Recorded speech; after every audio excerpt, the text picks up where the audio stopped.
We joined because we believed. We stayed because we were committed. We left because we were disillusioned. But we came back because we were lost. Without a dream, we are nothing. You're going to realize it one day. That happiness was never about your job or your degree or being in a relationship. Happiness was never about following in the footsteps of all of those who came before you. It was never about being like the others. One day you're going to see it. That happiness was always about the discovery, the hope, the listening to your heart, and following it wherever it chose to go. Happiness was always about being kinder to yourself. It was always about embracing the person you were becoming. One day you will understand that happiness was always about learning how to live with yourself, that your happiness was never in the hands of others. One day you will realize that true happiness comes from within, and no external factors can define it. It was always about you. It was always about you. To get anything of value, you have to sacrifice. Is that when it feels scary to jump, Ian, that is exactly when you jump. Otherwise, you end up staying in the same place your whole life. And that I can't do. I know that, Dad, but I think if we continue down this road, it's going to be too detrimental for the kids. It's just too hard. Do you know that the harder thing to do and the right thing to do are usually the same thing? Nothing that has meaning is easy. Easy doesn't enter into grown-up life. Do you know when you discover your purpose, that's when your life really begins? Think about it. You know, it's been said there's two important days in your life. The day you're born and the day you discover why you were born. Think about it. Your purpose is your reason for living. It's why you get out of bed in the morning. It's why you get up and get going. You have a purpose in life. Now, without a purpose, you're just wandering around. No direction. Your purpose is your reason for living. The common feeling that your life has not begun, that your present reality is a mere prelude to some idyllic future. This idyll is a mirage that will fade as you approach, revealing that the prelude you rushed through was in fact the one to your death. I realized that to have the level of success that I want to have, it's difficult to spread it out and do multiple things. It takes such a desperate, obsessive focus. You really got to focus with all of your fiber and all of your heart and all of your creativity. How big would you dream if you knew you couldn't fail? The only thing stopping us is ourselves. Take one step in the right direction, and you're halfway there to making the dreams come true. The game you're playing is not success. The game you're playing is not money. The only thing that matters in life is what you think about yourself when you're by yourself and have nothing but your own thoughts. If in that moment you feel good about who you are, who you're becoming, what you're capable of, and what you're willing to do to make a better future for yourself, those you care about, and other people around you, you will love your life. If you don't own something, you're not the boss. You have to take full responsibility for everything that you do. Why be subservient? You must be the master of your own kingdom. You have to take possession of your life. Is this a thought process that you have to constantly reaffirm, or is this cemented in your head? It's exactly that. It's exactly that. There's a world out there trying to tell you who you are, and there's a world in here that's trying to tell you who you are. Now, where do you want to put your eggs? Because the world outside is very noisy and very tempting, and it has all the razzmatazz, it has all the tinsel and all the glitter. It's got all the toys. But that's because you don't think you're enough in the first place. So the world will try and tell you who you are, and you have to tell yourself who you are. And there's this ongoing battle. And somehow there needs to be a reconciliation between the two. But in the end, you've got to have all the eggs in your basket. Nobody's better than you, and nobody's smarter than you. If anybody else is at the top of their field, it means that you can be at the top of your field. Just go to them and find out how they got there, because they started at the bottom. Now, it may take longer for some people and less for others, But everybody who puts one foot in front of the other and keeps moving eventually gets there. And that's where all the rewards are. And not only that, that's where all the joy in life is. When you're really good at what you do, you feel wonderful about yourself. You're respected and esteemed by everybody around you. You can write your own ticket. You can open any door when you're good at what you do. Because you get up in the morning and you know you're good. And that is more important than the rewards that go with it. I tell the same thing to anybody, no matter what your field is, if you really want it that bad, you'll make it happen. You know, if you could put aside the distractions of Instagram, TV, some charity event that there's gonna be girls there, and you're like, no, I'm gonna go to sleep early today, wake up and do what I gotta do. It just plans out over a period of time, I think, you know? Nothing's ever gonna be given to you.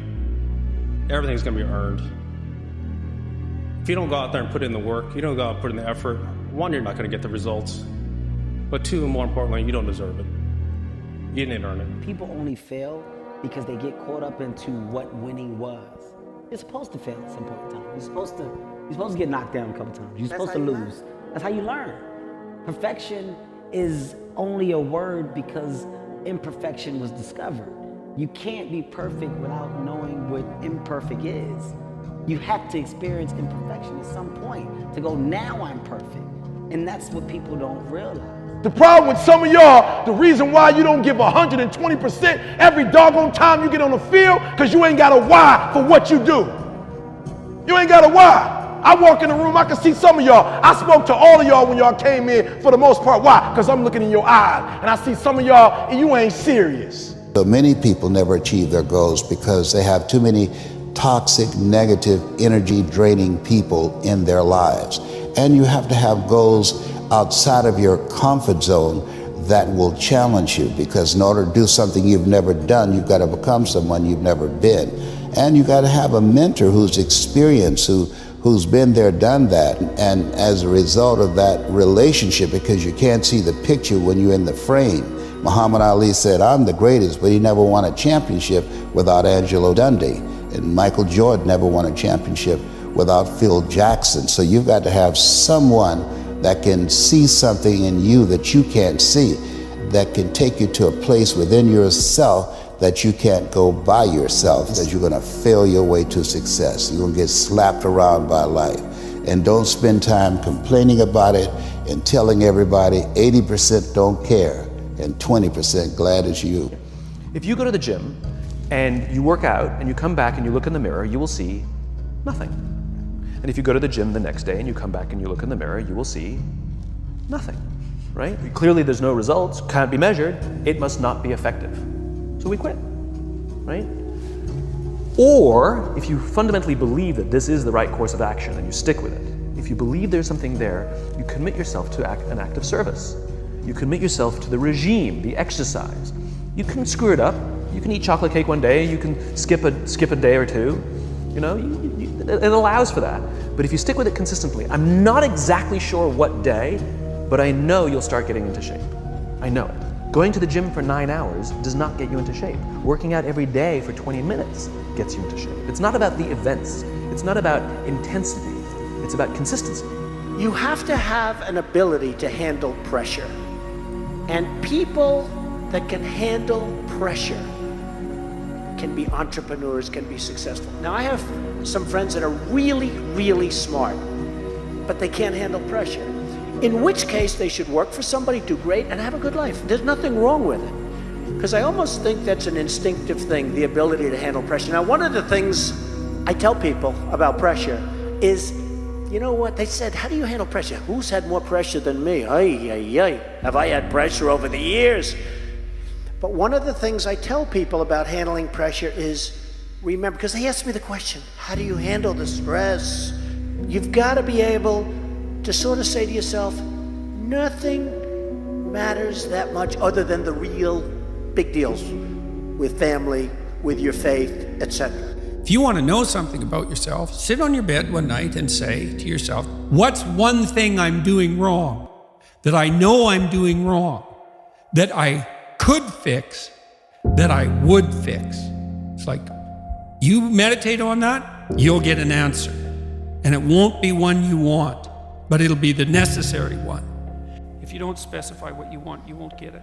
And if you specify what you want, and you want it, which means you're willing to make the sacrifices necessary to get it, then the probability that you'll get it expands immensely. Now, of course, it assumes that what you want is within the bounds of appropriate reason, let's say.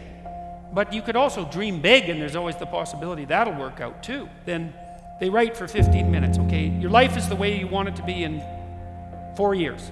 What does it look like? And then we have them do the opposite, which is, all right, take stock of yourself for a minute, with all your weaknesses and inadequacies and bitternesses and resentments and sinful tendencies, let's say. Now imagine that you let all of that go.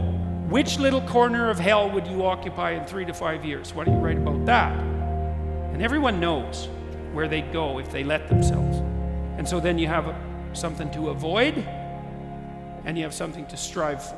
I have never met anybody who became incredibly successful in any area of their life until they had suffered and sweated and sacrificed and kept their focus and fought through tears and trials and tests. And if you have a dream and you commit to it, it will come to pass. I don't know what your future is, but if you're willing to take the harder way, the more complicated one, the one with more failures at first than successes, the one that has ultimately proven to have more meaning, more victory, more glory, then you will not regret it. Now, this is your time. Unless you, Major Key, tomorrow, change it all. Or change a little, or change something, or don't change. It's choice time. You can do whatever you want. But it's nice to know any day you wish you can change your whole life. I say chase your dreams, man. Do that thing, man, that keeps you up at night. That thing that bothers you, man, that makes you trip. You can't quit thinking about it. You always, that thing, man, that you wake up in the middle of the night, you got a new idea. That's what you got to chase. Because anything else, it's gonna disappoint you. You're gonna forever be sad, man. If you don't chase that dream, you're gonna forever be miserable, man. Do not listen to that little voice. Instead, go through the motions. Lift the weights, sprint the hill, work on the project, get out of bed. Now, as an overall rule, I do not like procrastination. You need to get things done. Tired, 14 days, 13 days, whatever the hell it is, don't mean nothing.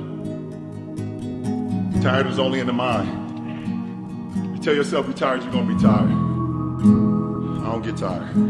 Everybody's great when they're not tired. The champions is when they tired, that's when the real champions come out. That's when a real dog come out.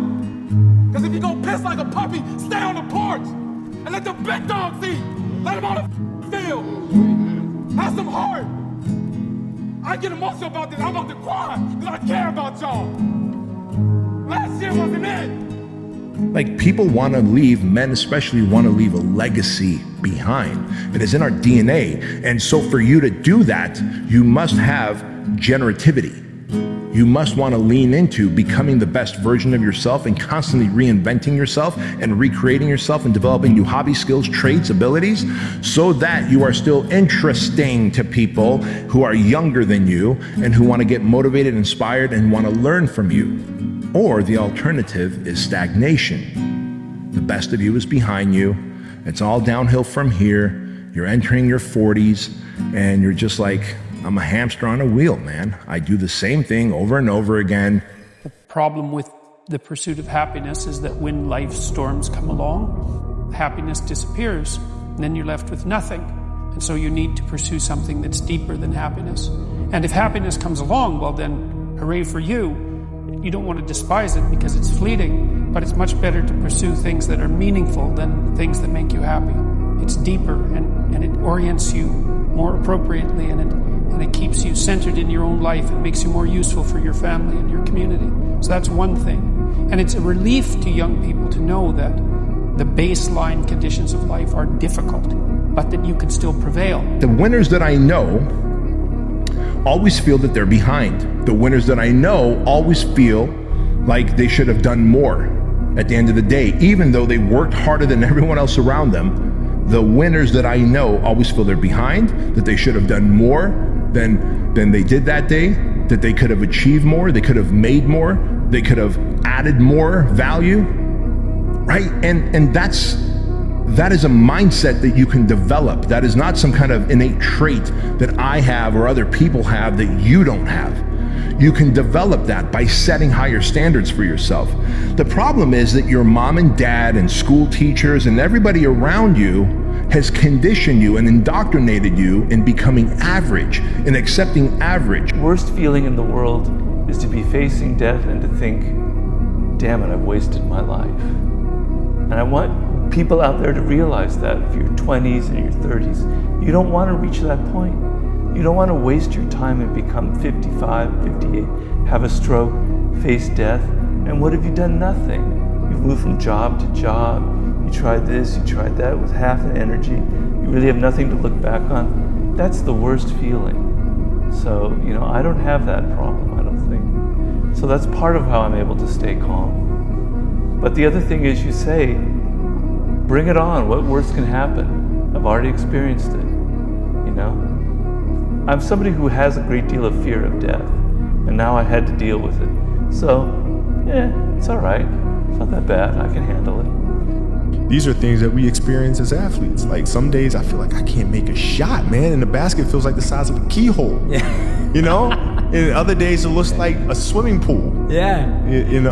That's magic. And so we root our magic in reality so that when kids experience these things, particularly the failure side of it, they can connect it to one of our stories and say, okay, I've seen this before. I know how to deal with this. I realized that when I was 19 that these people that I hated, I was giving all the power over the fact that I wasn't the person I wanted to be. And I was like, well, it's their fault.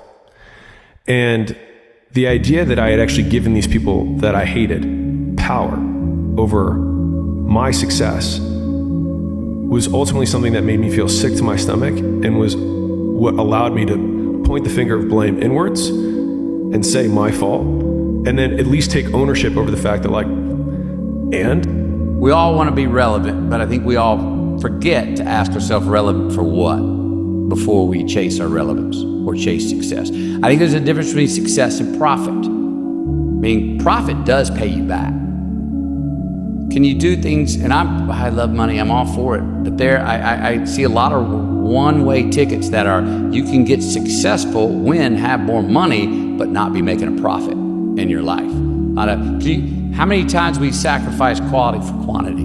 The two don't have to be separate. Now, you may have to make some sacrifices of quantity to have more quality, but I think we should give quality more credit than we do. It's human nature. Some people will sit and take positivity from that. They will look at that and take inspiration and inspire. It will inspire them to go and push for that.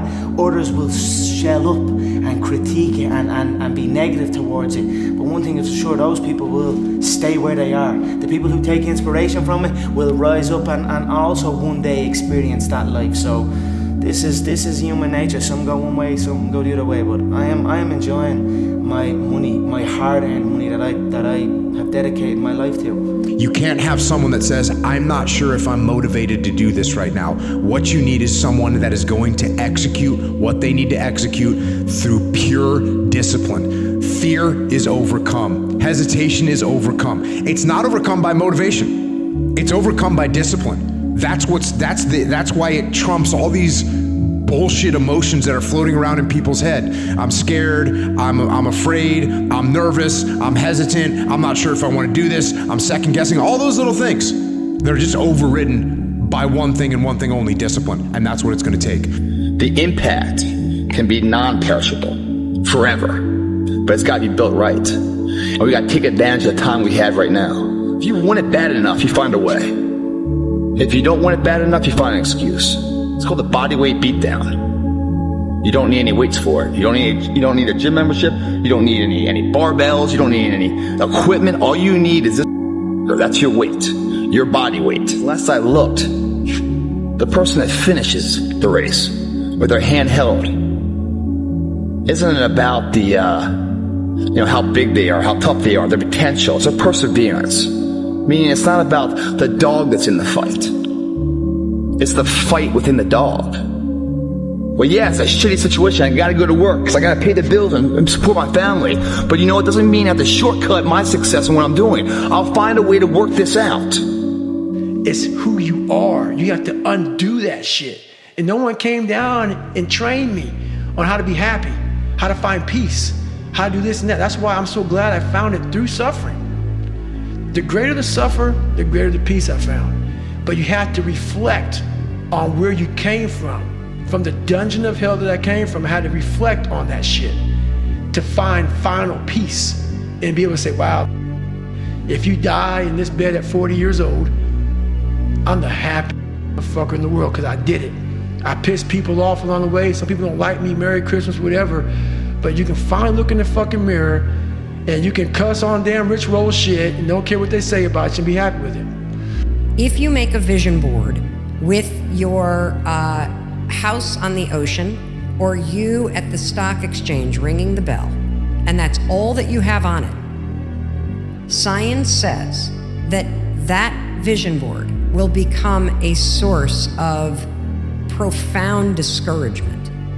Because over time, as you sit there and stare at your dream house or you ringing the bell at NASDAQ and nothing in your life changes, you start to feel further and further and further away from what you want, which makes you feel further and further discouraged, which means you're less and less motivated to even begin working on it. Like, the hardest part for everybody is to start, and the reason why is not only the patterns of procrastination and anxiety and stuff that you get trapped in, but it's also because your goals feel so far away that you don't believe that just starting is going to even chip away at it. Almost all truly exceptional and mentally strong people have been through hell. It's very few that put themselves through hell when life is great. It's just not usually the case. Right. And to achieve the standards that you've achieved, to become the person that you are today, and to have the influence that you have, this global influence on people. Do you know how many people have laced up their shoes because they heard your voice? How many people have just moved into action and changed their life because they've heard you talk or seen you talk? There's a thing that happened, and it happened out of hell. And I don't think it ever happens without that. It's like you had to go through that in order to empower all these other people, in order to become who you are, and that as an example, and then your words as an example, and your describing of it, and then your description of your own shortcomings and failures that give people confidence that it's not like you're this superhuman person that is like a character in a book. Right. But you're a real human being who has real insecurities and real failures in your past and real demons. And you figured out a way to harness that energy and just keep going forward. Yep. And not quit. That's it. Be decisive. I have never met a successful person who was indecisive, and I've never met a failure who was decisive. Be decisive. Develop the characteristic and quality of decisiveness. We know that the reason why we are indecisive is because we're afraid of making a mistake. But the terrible thing is that the way that we think becomes a habit, and the habit of indecisiveness can condemn us to failure. We can be talented and intelligent and ambitious, but if we cannot make the hard decisions in our life, and if we cannot make decisions readily, then what happens is we always have to work for people who do make decisions readily. Now, the interesting thing about decisions is that about 80% of decisions should be made the first time they come up. 80% of decisions should be made the first time they come up. And if you make decisions every single time they come up, sooner or later you will develop the habit of decisiveness. You'll be very clear about what it is you want, and it's easy to make decisions if you know what it is you want to accomplish. One of the major reasons why people are indecisive, in my experience, is they have no idea what they want to do. Albert Einstein said that imagination is everything. It's the preview to life's coming attractions. That's what your imagination is. Your imagination is actually very, very real. It is impossible for you to think an impossible thought. That is impossible. You can't think something that ain't possible. You ain't that smart. Take a negative and turn it into a positive. Don't be afraid to fail. People don't see that. People will never understand that. To be success, all they think about, well, he batted 202, and struck out a certain number of times. Yeah, okay. But the effort was there, and the learning curve and the passion was there that has transcended not just to me, but to other people who are afraid to do things because they're worried about the perception that may come from other places. To me, that's more gratifying than anything. What's wild about the fear that people have when they're starting out is that they say things like, I have nothing going for me. I have no advantages. I have nothing to my name. I have no money. I have no network. I have no resources. But using Rory Sutherland's reframing, it also means that you have nothing to lose, which makes you incredibly dangerous. And I think people wildly underestimate how many shots on goal you can take when you have nothing to lose. Whereas when someone has something to lose, they have to be more and more selective about the shots they take. And so you have the perfect conditions for taking risk, because the worst case scenario is baseline, is where you're currently at. The cynics get to be right and the optimists get to be rich. And from you, I think the winner's mindset sits in the uncomfortable place between two surface level contradictions: extreme paranoia in the present and unshakable faith in the future. The tension between the two makes someone hard to beat today and hard to outlast tomorrow. The cynics get to be right and the optimists get to be right. When you weren't given the gifts, the only thing you can do in life is stay hard. And I know people cannot stand me. They can't stand this talk. This is all you can do. There's no magic pill or a magic potion. All you can do is outwork the man that God created, or woman, in you. And what that looks like is unfun. That's why I said, do not do a documentary. Because people will not see the truth. They will see what they want to see. I don't want to live like that. Good. And you will live exactly the way you live now, questioning who you are, wondering what is possible, wondering what you are capable of doing. That's how that looks. This challenge right now, this feeling you have right now, you better thank the Lord for it. Because this, I guarantee you, in 4 months down the road, is going to get through this moment, this little nugget of life right here, this little pressure plate. It's going to be what makes, whether you win it or not, it's going to be the make or break 4 months down the line, when the situation you're in then is everything. These are all stepping stones. These are all league games going into the divisional games. We're not at the World Series yet, are we? That's 4 months down the line. And you better go through these, learn from them. So at the final hour, you deliver. And you deliver with 100% potential on board at that time. Whether you make up this illusion of your life or this false reality that gets you motivated, whatever gets you motivated, it's going to be here at the tip of your brain at all times. Because in those dark moments, you gotta pull it out. So that's the big thing for me, man. I was always fired up at all times. Your laziness is something that has to do with you. You're not connected to something deep enough. You don't feel the necessity. You don't feel the devil at your heels. You don't feel the fact that you could very well die tomorrow that will impel you to get something done. There's no necessity behind it. And the human animal, the way we were created, is when we feel pressure, we feel the necessity to get things done. We can move mountains. So you have to create necessity in your life. You have to create the need to get things done. You have to give yourself deadlines. You have to remind yourself that tomorrow everything could go kaboom. COVID could come back. You could be fired. You could die. You could have an illness. Give yourselves a sense of urgency that I need to get things done quickly